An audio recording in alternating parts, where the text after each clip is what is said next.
Buen día, hermanos y amigos que nos visitan. Después de unos cuantos ajustes por razones de dimensiones inevitables que tuvimos que hacer, que siempre son necesarios. Son los demás que están mal, yo estoy bien, yo estoy con los tamaños que hay que estar. El problema es el resto de la gente, no sé por qué. Después de todos estos ajustes, vamos a continuar, Dios mediante, con la serie del libro de Ruth. Ya estamos llegando al capítulo 3. Ya hemos tenido entregas de este libro, un libro cortito, ubicado entre Jueces y Primero de Samuel.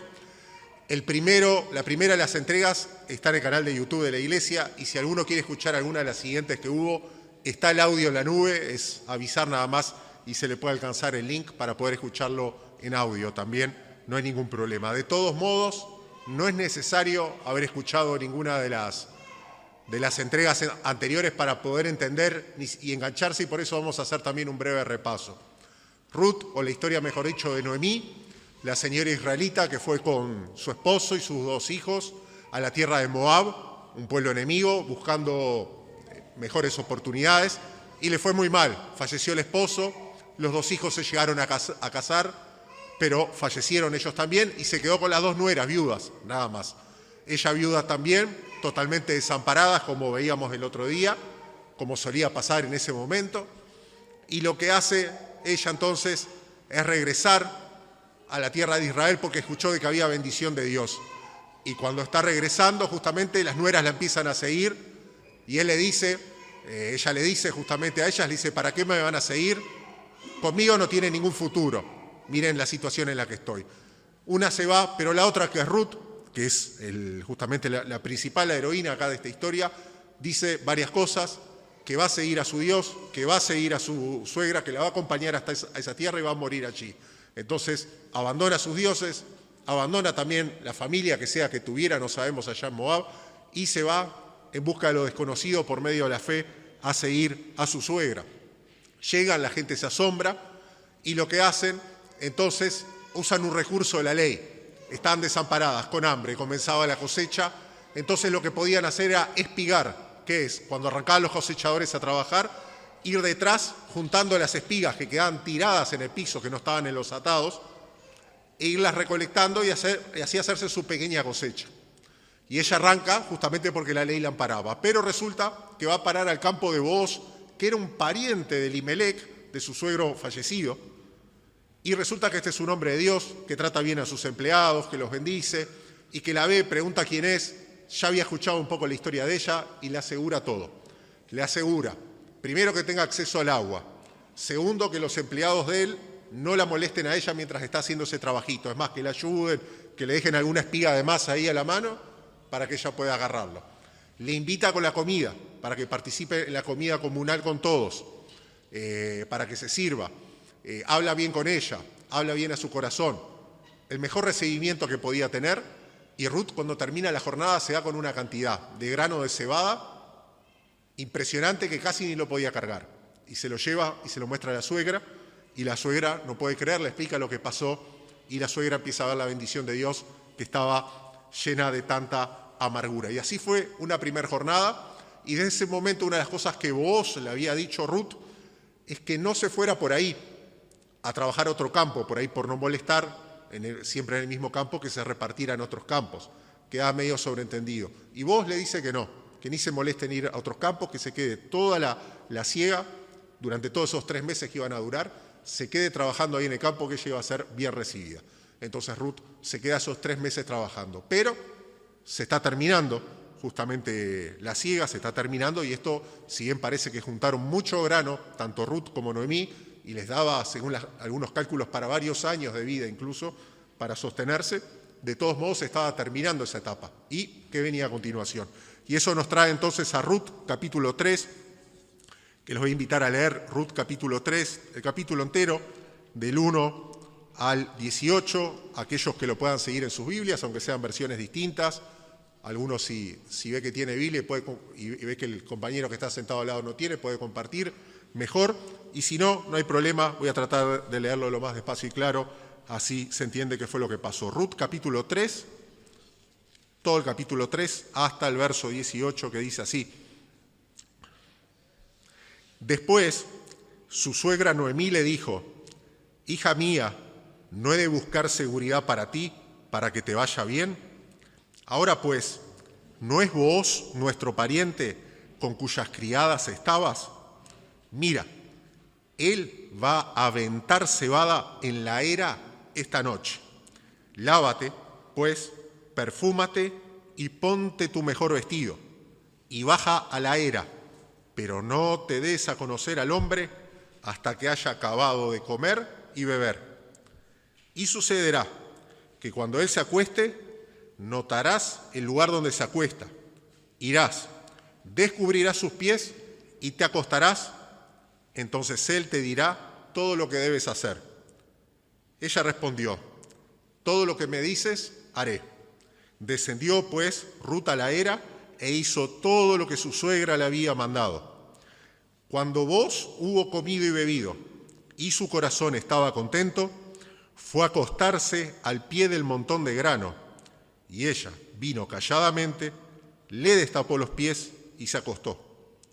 A medianoche Booz se sorprendió y al voltearse notó que una mujer estaba acostada a sus pies. Booz le preguntó: «¿Quién eres?». Y ella respondió: «Soy Rut, su sierva. Extienda pues su manto sobre su sierva, por cuanto es pariente cercano». Entonces él dijo: «Bendita seas del Señor, hija mía. Has hecho tu última bondad mejor que la primera, al no ir en pos de los jóvenes, ya sean pobres o ricos. Ahora, hija mía, no temas. Haré por ti todo lo que me pidas, pues todo mi pueblo en la ciudad sabe que eres una mujer virtuosa. Ahora bien, es verdad que soy pariente cercano, pero hay un pariente más cercano que yo. Quédate esta noche y cuando venga la mañana, si él quiere redimirte, bien, que te redima. Pero si no quiere redimirte, entonces, como que el Señor vive, yo te redimiré. Acuéstate hasta la mañana». Ella se acostó a sus pies hasta la mañana y se levantó antes que una persona pudiera reconocer a otra. Y él dijo: «Que no se sepa que ha venido mujer a la era». Luego Booz le dijo: «Dame el manto que tienes puesto y sujétalo». Y ella lo sujetó, y él midió 6 porciones de cebada y se las puso encima. Entonces ella entró en la ciudad. Cuando llegó donde estaba su suegra, ésta le preguntó: «¿Cómo te fue, hija mía?». Y Rut le contó todo lo que Booz había hecho por ella. Y añadió: «Me dio estas 6 porciones de cebada, pues dijo: no vayas a tu suegra con las manos vacías». Entonces Noemí dijo: «Espera, hija mía, hasta que sepas cómo se resolverá el asunto, porque este hombre no descansará hasta que lo haya arreglado hoy mismo». En este pasaje vemos a Rut dando el paso definitivo para alcanzar esa redención que ella necesitaba como viuda y que necesitaba el apellido de su esposo difunto y que necesitaba la tierra donde vivían, que necesitaba su suegra, y muestra qué es lo que tiene que hacer ella justamente al momento o antes de ser rescatada, porque eso es ser redimido, le está pidiendo rescate. Ahora vamos a entrar con cada una de las palabras e ideas sobre todo este pasaje que está bastante cargado en el tema cultural y unas cuantas diferencias. ¿Qué tiene que hacer el rescatado? ¿Qué tiene que hacer el redimido? Vamos a ver por lo menos de todas las enseñanzas que tiene, que primero alguien que va a ser rescatado por Dios tiene que guardar las instrucciones de Dios, tiene que hacer lo que se le dice. En segundo lugar, tiene que buscar refugio, ¿en qué lugar? A los pies, justamente, de su Redentor, de su Salvador. A los pies tiene que buscar. Ese es el lugar apropiado. Y en tercer lugar, el ser redimido también incluye esperar. Yo estoy esperando por el rescate, estoy esperando que justamente Dios me rescate. Porque veníamos hablando de que este pasaje, en Booz encontramos una figura bastante probable, bastante segura acerca de Jesucristo. No que todos los detalles se parecen, porque eso no es una figura, pero sí que hay unos puntos clave donde se conecta una cosa con la otra. Entonces, ¿qué cosas son las que hace justamente aquel que va a ser redimido? Bueno, primero guarda instrucciones. En el verso 1, Noemí, ella hablando con la viuda de su hijo que había fallecido. Sin embargo, tiene corazón ancho, como ya habíamos visto, para decirle, mirá, Noemí, yo te tengo que buscar un futuro, te tengo que buscar una seguridad, te tengo que buscar una tranquilidad. En definitiva le está diciendo, te tengo que encontrar un marido. Está todo bien, que vos me estés cuidando acá, que vayas, que trabajes allá, que la cebada que la traes, que ayudás a esta pobre señora mayor, toda tu fidelidad, pero vos, después de mí, el mundo sigue. Qué visión, ¿no? Qué visión, qué corazón grande que tenía Noemí. Y le dice, así que vamos a ver cómo podemos resolver el tema de tu viudez, le dice. Bien, sabiendo que el matrimonio en definitiva es un medio de gracia, una forma en que Dios obra y bendice y también transforma, cambia, madura, hace varias cosas.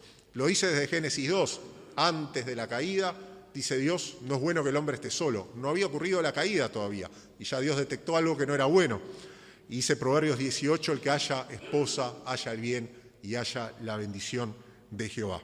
Entonces le dice, vamos a resolver esto. Dice, Noemí, conocedora de todas las costumbres, le dice en el verso 2 entonces, le dice, mirá, vos, que es nuestro pariente, va a aventar la cebada en la era. Varios conceptos entran ahí. ¿Qué era? Ya había terminado la cosecha, tenían todos los atados. Entonces lo que hacen es lo llevan a un círculo grande o varios círculos de piedra, puede ser de tierra apisonada o algún tipo de piedra o algo firme que no se levante y no se mezcle con tierra. A veces con un pequeño muro alrededor de piedras y echaban ahí justamente todo lo que habían cosechado. Entonces primero lo que hacen es trillarlo. Generalmente lo que se hacía, se enganchaba un buey u otro animal con una placa grande, puede ser de madera o de hierro, y que tiene pinchos para abajo.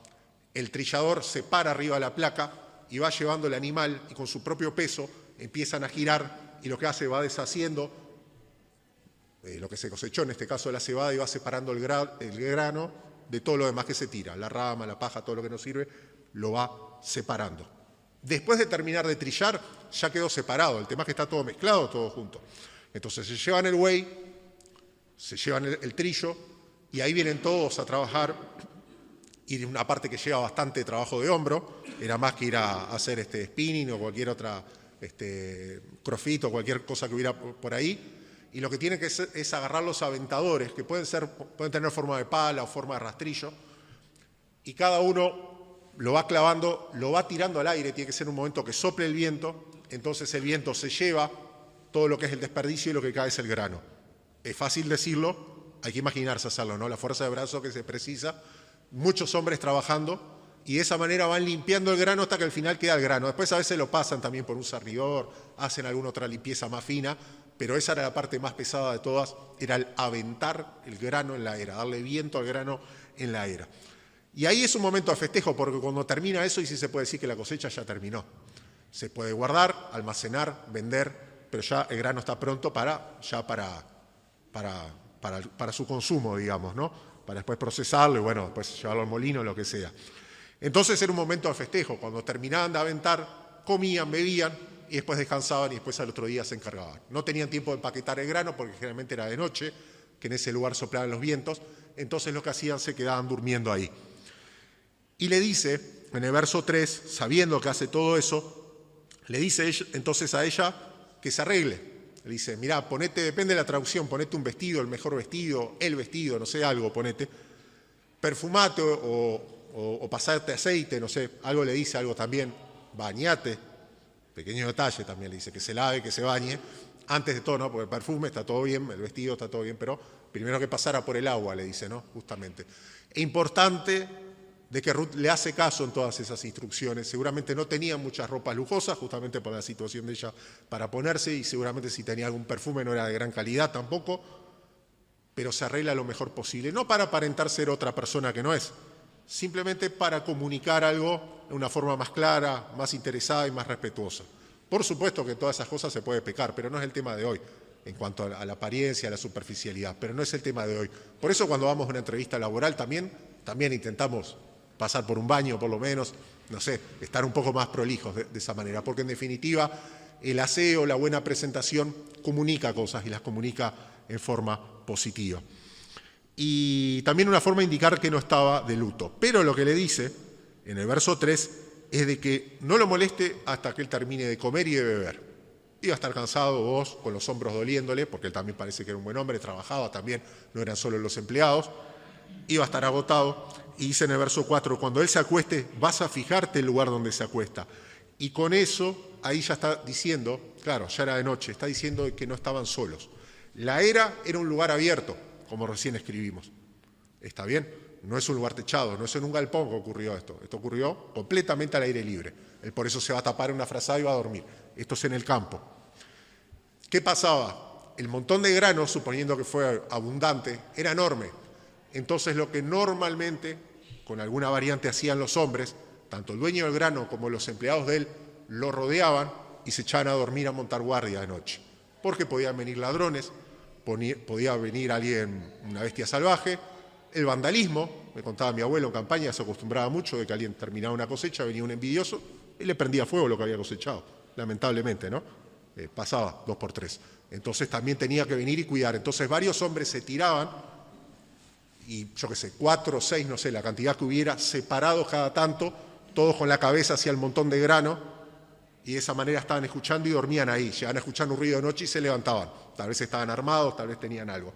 Entonces es importante entender que estaban al aire libre y si bien la conversación fue privada, no estaban solos ellos. Había gente ahí, a cierta distancia. ¿Cuánta? No sabemos, pero había algún otro hombre a cierta distancia. Y es importante, dice entonces en el verso 4, dice, te echarás a sus pies, ¿no? Te echarás a sus pies.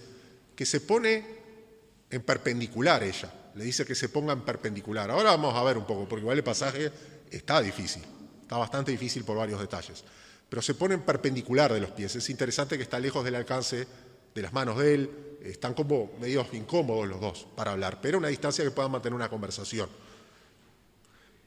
Y más allá de los detalles, que ahora vamos a ver cómo se dio, es importante de que ella guardó todas las instrucciones, porque le dice Noemí, él te dirá lo que debes hacer, al final del verso 4. En el verso 5 dice, ella respondió, todo lo que me dices haré. Y en el verso 6, descendió Ruth a la era y hizo todo lo que su suegra le había mandado. 3 veces de que hizo. Del mismo modo, salvando las distancias, siempre cuando estamos esperando, ya incluso como cristianos, una experiencia en que Dios nos redima, nos rescate, nos salva, nos haga salir de una situación difícil, de una necesidad, de una crisis o algo así, siempre tenemos que seguir todas las instrucciones de Dios. Tener esa atención al detalle que tuvo Ruth. Las atenciones de la palabra de Dios, en primer lugar. Aunque también puede haber el consejo de hermanos mayores aquí, como el de Noemí, que ahora vamos a ver. Pero siempre a la luz de la palabra de Dios. Estaba muy complicada la situación de Ruth. Extranjera, viuda, en necesidad, no podía ponerse a inventar mucho. Entonces ella tenía que seguir las instrucciones. Tengamos siempre esa disposición de que cuando estamos buscando al Señor, por supuesto que Él nos escucha, por supuesto que Él nos recibe, pero tengamos siempre esa disposición de decir, Señor, como vos digas, yo voy a hacer, me voy a pegar a eso. No ponernos demasiado creativos a veces, como vos digas. Y a veces Dios nos puede decir distintas cosas. Mirá, ajustate al tema primero, dejá ese hábito que tenés, dejá esa costumbre, reconciliá aquello, solucioná lo otro. Cosas que Dios nos puede ir mostrando cuando nos acercamos en oración a Él. Sigamos las instrucciones de Dios. Como hizo Ruth en este detalle acá tan raro, en esta situación tan particular, nosotros en el día a día más habitual tengamos eso, decir, mira, vamos a seguir las instrucciones de Dios paso a paso. Ahora, no es solo un procedimiento cada vez que Dios nos salva, cada vez que Dios nos ayuda con algo. También lo necesitamos a Él mismo, necesitamos su propio refugio, su ayuda. Y acá la vemos a Ruth que finalmente va a buscar refugio y ayuda a los pies de Booz, como nosotros tenemos que ir siempre a los pies de Dios. Verso 7. Booz había terminado de comer y beber y su corazón estaba contento. No sabemos, no, es un dato simplemente que nos da. Ahora, en el momento que se acerca Ruth, se va arrimando despacito hacia Booz, si nosotros veníamos leyendo la Biblia en orden y nunca habíamos leído el libro de Ruth y veníamos leyéndolo en orden, acá se nos eriza la piel. Generalmente no pasa porque lo fuimos descubriendo en distinto orden, pero se nos eriza la piel. Porque a lo largo de la historia, cada vez que una mujer de la familia de Moab, moabita o del linaje de Moab, se arrimó a un hombre que estaba bajo el efecto, quizás, no queda claro, de alguna copa, terminó malísimo. Siempre terminó mal, terminó espantoso. Los pocos casos que tenemos registrados en la Biblia, hasta antes de este momento de Ruth, siempre terminan mal. Mala combinación, mujer moabita y hombre que habría tomado algo. Muy mala combinación, pero esta vez iba a ser muy diferente, porque Dios justamente redime, Dios transforma, Dios rescata, y Dios incluso las humillaciones y las vergüenzas y las caídas de los antepasados, rescata y forma un pueblo nuevo suyo y hace las cosas diferentes. Entonces tenía un plan distinto, desde antes, no es que empezó en este momento, desde antes tenía un plan totalmente distinto para la vida de Ruth. Entonces Ruth acá le hace una jugada a sus antepasados, dice, no, por la gracia de Dios, esta vez jugamos diferente, no jugamos como jugaron su tatarabuela y otras antepasadas que ella tuvo, que están ahí en la historia, sino dice, vamos a hacer las cositas un poquito diferentes, vamos a hacer las cosas a la manera de Dios. Dios te da poder y te extiende su gracia y te da sabiduría de lo alto y te transforma para que puedas hacer las cosas distinto a como lo hicieron otros antes de vos. ¿Está bien? Y verso 8, entonces a medianoche vos se sorprendió, claro, le destapó los pies, tal vez sintió un poquito de frío, algo de eso, se gira de golpe y dice, ¿quién es esta mujer? ¿No? Está bien, es la respuesta natural. Y ella entonces en el verso 9 le da una respuesta bastante curiosa. Le dice, yo soy Ruth, depende de la versión, lo trata de tú, algunas traducciones lo trata de usted para tratar de reflejar cómo sería el tono.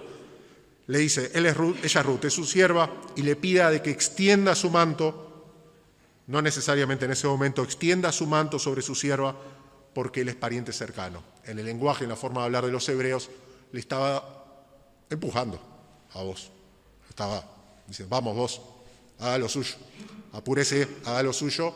No sé qué otra manera de decírselo. ¿Está bien?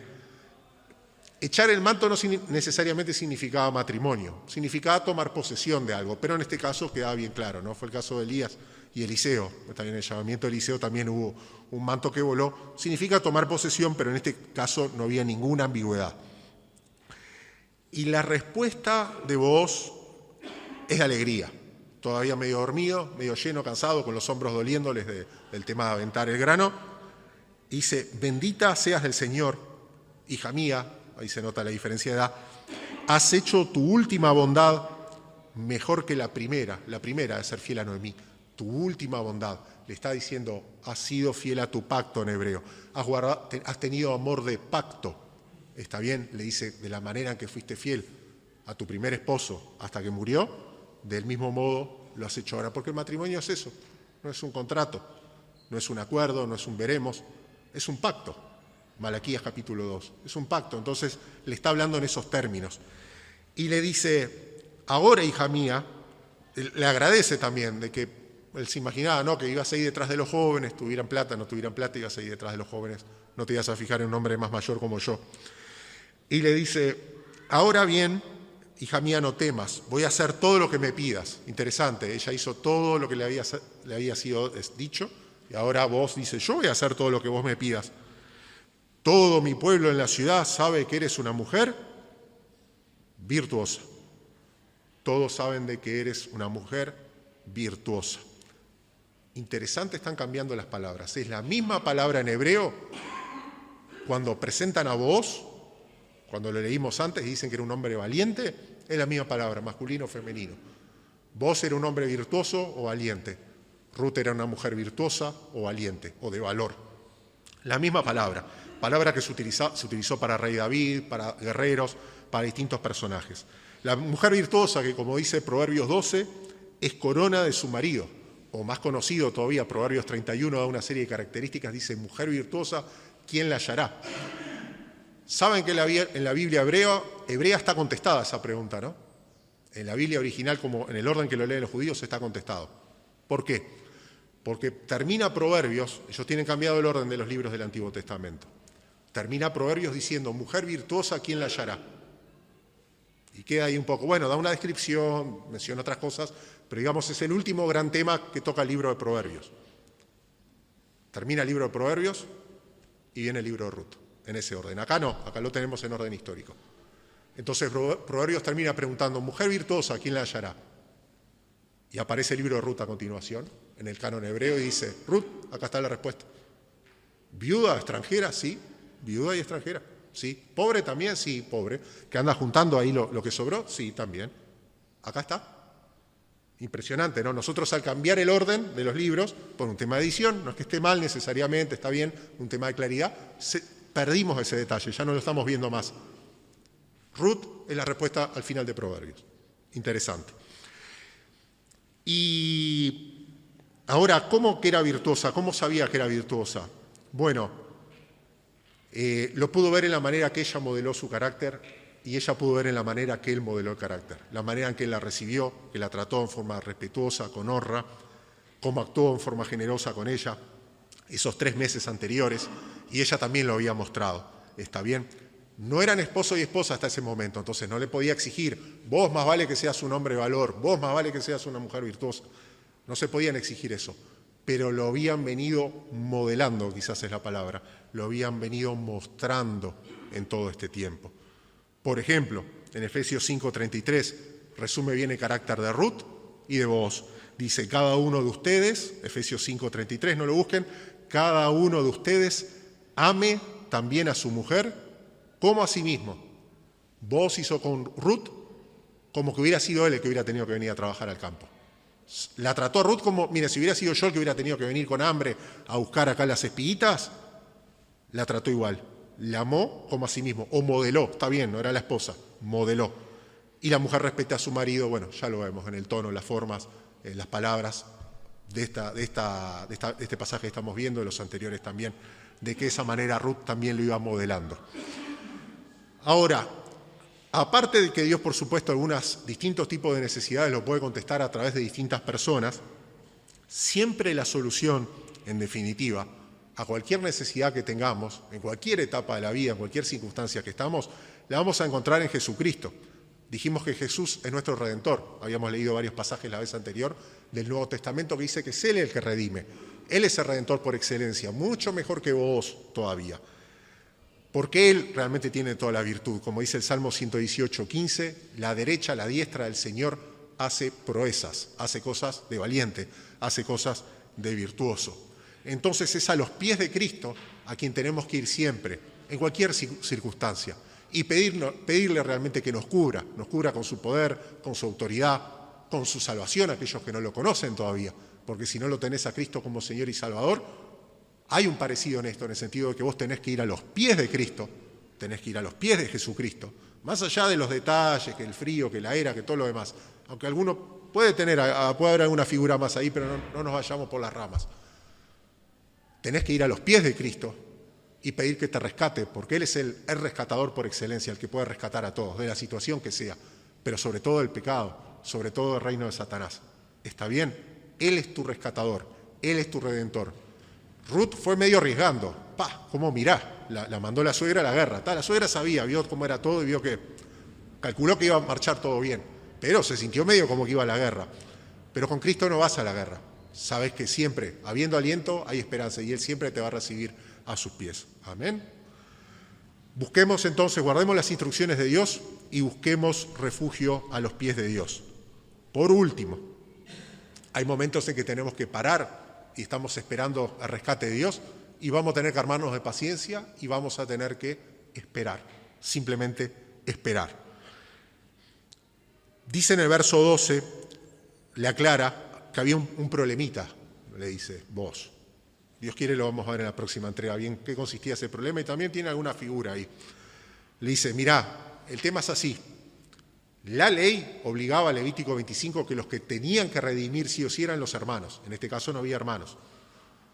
Y después se sobreentendía el pasaje como una aplicación necesaria, no tan obligatoria, más o menos un principio de que fuera redimiendo, pero siempre comenzando con el pariente más cercano. El primo primero, el primo segundo, como dicen por ahí, después él se va alejando en el árbol genealógico. Y le dice Booz, mirá, yo estoy medio Norsay acá, estoy en una mala posición en este momento, porque, o al revés, sería contrario a Orsay, ¿no? Tenía otro jugador ahí, tenía puesto. Entonces digo, yo tengo que resolver este tema, vamos a tener que resolverlo de alguna manera. Pero, le dice en el verso 13, quédate, cuando venga la mañana, yo voy a hablar con él y bueno, si él te tiene que redimir, ya está, no podemos hacer nada. Pero si no quiere redimirte, como que el Señor vive, o vive el Señor, dice algunas traducciones, está casi dando un juramento, yo te voy a redimir. Vive el Señor, que si el otro dice que no, yo sí te voy a redimir. Porque justamente vos querías honrar la ley Ruth tenía que esperar, quizás imaginó que ese día salía ya con su matrimonio o por lo menos un compromiso resuelto, pero él le dice, vive el Señor que te redimiré. Medio como que está pactando, dice, si se cumple esta condición, yo lo voy a hacer. Él estaba feliz, vos, de poder redimirle, claro, y tomarla como esposa a Ruth. Más que feliz estaba. No era una cosa obligada, bueno, vamos a hacer acá, vamos a dar una mano por la familia, que hay que ayudar acá, que la cosa se puso difícil, no sé dónde se le ocurrió a Elimelech y dice a Moab, mirá, trajo esta gente ahora. Sino que él estaba más que feliz de hacerlo, de la manera que Cristo está más que feliz de redimirte para salvación y para vida eterna. Lo hizo voluntariamente, a un gran precio, pero voluntariamente él quiso. Ya era una cosa que tenía acordada de antemano, dice Hebreos 13:20, dice que Dios resucitó de los muertos a nuestro Señor Jesucristo por la sangre del pacto eterno. O sea, un pacto que había en la Trinidad desde la eternidad, desde antes de los tiempos, para poder redimir a su pueblo. Ya estaba acordado de antemano que Dios iba a redimir, que el Hijo se iba a encarnar, iba a venir a este mundo, iba a vivir, y a morir por vos y por mí. ¿Está bien? Más que feliz fue Jesucristo de rescatarte. Entonces, si no lo has hecho, nuevamente, vení a los pies de Él. Y en el verso 14 dice, ella se acostó a sus pies hasta la mañana y se levantó antes que alguien pudiera distinguir. Y vos mismo se dio cuenta de lo complicada de la situación, que no se sepa que viene una mujer a la era, ¿no? Porque hubiera sido complicado para el testimonio. Bueno, acá de este tema hay toda una discusión entre los distintos comentaristas, autores, el ministerio, Enfoque de la Familia, la versión norteamericana para jóvenes, que discuten este pasaje para atrás y para adelante. ¿Qué tanta prudencia hubo en esto? ¿Qué tan buena fue la movida de Noemí? ¿Qué tantos peligros hubieran? Peligros obvios, ¿no? Que está de más aclarar. ¿Qué tanta prudencia hubo en todo este negocio? La gente no se pone de acuerdo generalmente. Hay generalmente dos posiciones extremas. Unos dicen de que, puede ser una buena experiencia para tomar como ejemplo, a veces dicen los de Enfoque de la Familia, dicen como una forma de ayudar a definir el vínculo, entonces a apurar la conversación y hacer algo medio extremo como para...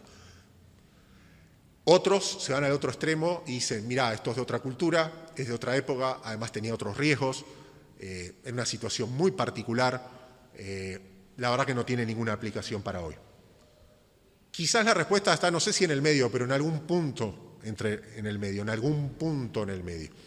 Sin duda que no se puede agarrar, porque además ella fue amparada en un derecho de la ley, y eso le daba todo un contexto a la situación, que es una cosa que ya no aplica en nuestra época, ahora en la gracia. Ella fue amparada, pero a su vez tuvo unos momentos de riesgo toda la maniobra. Varios momentos de riesgo tuvo la maniobra. Está bien. Se notan ahí, está en algún detalle. El manto no era para pesar cebada, o sea, tiene varios momentos de riesgo la situación. Por otro lado, tampoco debería descartarse del todo en el sentido de que el pasaje, ya que la experiencia humana es la misma, sí nos avisa de algunos posibles obstáculos. Todo esto hablando en el caso a la hora que vamos a aconsejar y también para aquellos hermanos que son solteros. Definitivamente no sería algo para ir en modo vos, modo Ruth, y solucionarlo de esta manera, pero sí el pasaje nos advierte de algunas realidades que hay detrás. Por ejemplo, las suposiciones, por ejemplo, los presupuestos. Ruth lo veía medio, quizás y Noemí lo veía medio indeciso vos, y quizás lo era. Quizás él tenía que haber tomado un paso, tomado la iniciativa, que en general es lo más saludable que haga él como varón. Pero por otro lado estaban las suposiciones.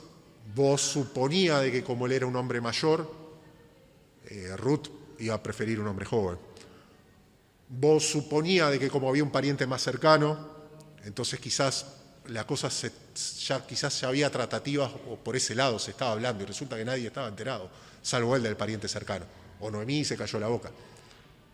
Entonces no sabemos bien, pero sí el pasaje nos habla acerca de las dificultades en este mundo caído y es importante tenerlas presentes porque se pueden volver a repetir para darle una solución más adecuada al tiempo que vivimos de la gracia y a las realidades y a las tentaciones y a las dificultades a las que estamos expuestos hoy. Entonces eso es un poco abierto. Decir, bueno, pero entonces ¿qué hacemos?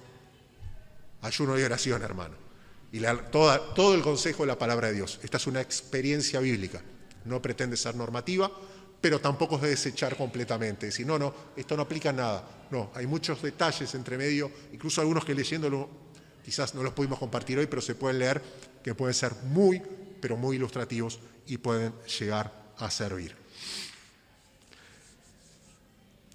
Tomemos toda la palabra de Dios, incluso los pasajes difíciles como este, como dice Romanos 15:4, porque las cosas que se escribieron antes, para nuestra enseñanza se escribieron, a fin de que, por la paciencia y la consolación de las Escrituras, tengamos esperanzas. ¿Está bien?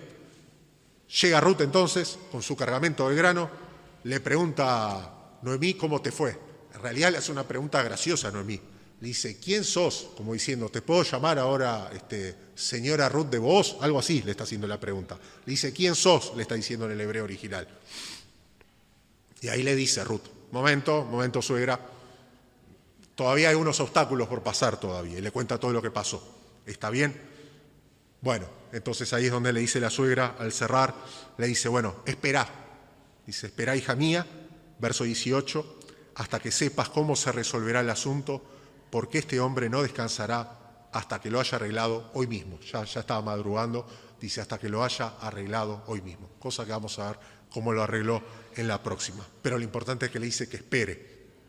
Ella primero siguió entonces todas las instrucciones de Dios, fue a buscar redención a los pies de Él, como nosotros tenemos que ir a buscar redención a los pies de Cristo, y después llega la parte de esperar, porque hay momentos justamente en las luchas de la vida, cuando esperamos el rescate de Dios, que no nos queda otra cosa que esperar y orar, porque las cosas están en movimiento, Dios está obrando aunque no lo veamos.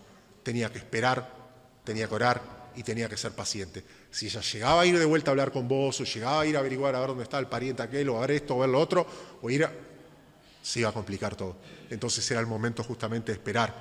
Ya había respondido Ruth nuevamente como tremenda creyente. En el momento que había que estar activo, ella estuvo activa. Y en el momento que había que parar, frenó. Y ahí supo cómo parar. Así también, de la misma manera, nosotros tenemos que saber esperar y confiar en Dios de todo corazón. Porque Él está contento de redimirnos. Él está alegre de ayudarnos. Isaías 54, 4 al 5, Isaías 54, 4 al 5, hay un pasaje en el que habla acerca de Él justamente como Redentor y que dice así, no temas, está el profeta hablando a Jerusalén, está hablando a la iglesia del Antiguo Testamento, no temas, pues no serás confundida, y no te avergüences, porque no serás afrentada, sino que te olvidarás de la vergüenza de tu juventud y de la afrenta de tu viudez no tendrás más memoria. Porque tu marido, estaba hablando del Señor, es tu hacedor, el que te hizo.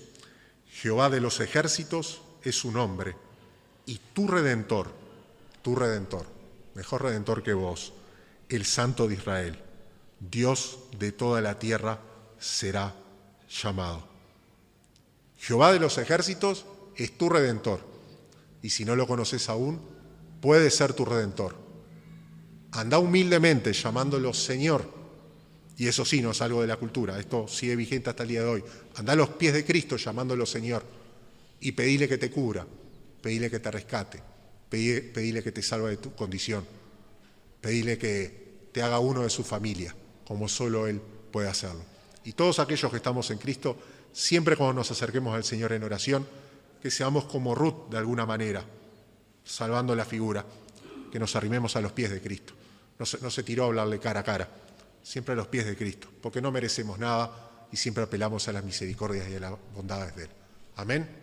Oremos. Querido Dios, te damos las gracias porque tú eres nuestro Redentor tan grande, nuestro Salvador. Eres el único que dio un paso al frente, Señor amado, para redimirnos de nuestra condición, de nuestra miseria, nuestro pecado, que éramos de un pueblo enemigo tuyo, de donde fuera que viniéramos, que no te conocíamos, estábamos enemistados, muertos en nuestros pecados, Señor. Pero acercándonos con confianza a tus pies, clamando, Señor, para que nos cubras, tú te osas, Señor, te osas te gozaste en salvarnos y te gozas en la posibilidad de salvar a todo aquel que venga a ti, Señor. Que pongas esa carga en el corazón de venir, de buscarte, de que cada uno siga tu palabra en todo, que venga a buscar refugio en tus pies. Y Señor, en todas aquellas cosas que clamamos, que esperamos, sea tu segunda venida, sea el cumplimiento de tus propósitos, sea tus promesas, Señor, que en todo eso sepamos esperar también, como en su momento supo esperar Ruth, tu sierva, sepamos esperar y hacerlo con gozo, sabiendo que, Señor, tú estás trabajando, aunque no te veamos, estás trabajando siempre a nuestro favor, siempre para tu gloria, siempre para lo que es bueno, aunque no lo podamos distinguir. Por eso te exaltamos y te alabamos. En el nombre de Jesús. Amén.